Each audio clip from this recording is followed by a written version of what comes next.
Psaume 41. Pour chef Samba yo. C'est un psaume David. La bon savon pour moun qui prend capov yo.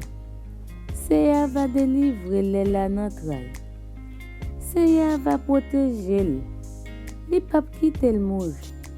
La fait vivre avec kontan sous la terre. Li pap la gueule nan men lènmi yo. Pour yo faire ça yo vle avec. Seyè va bal force. Les maladies fait prend kabann. Seyè va bal guérison les li malade couché. Mwen menm, moi te dit, Seigneur, gen pitié pour moi. Geri moi, parce que moi te péché contre. Lènmi yo a parlé mal.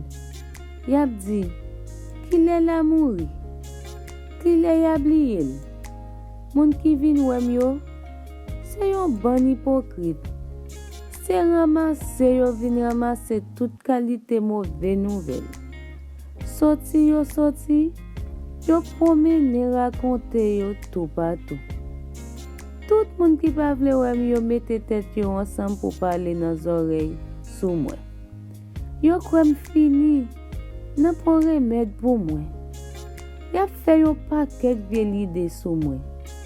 Y a dit, monsieur condamné, côté le couché. Nan pon lever pour li encore. A tapi bon zanmim la. Moun mwen te fait confiance en pile la. Moun qui te kon manje nan même plat avem la. Ata li même, li trahim. Mais ou même, Seyè, gen pitié pour moi. Mettez-moi sous deux pieds manko. Pour m'kaba yo sa yo mérité.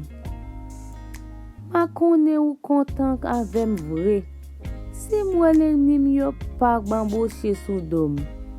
Oui. Wap soutenim. Parce que moi pas fait rien qui mal. Wap fait me camper là devant ou tout temps.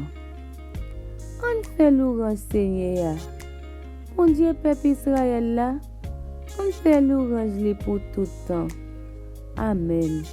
C'est vrai.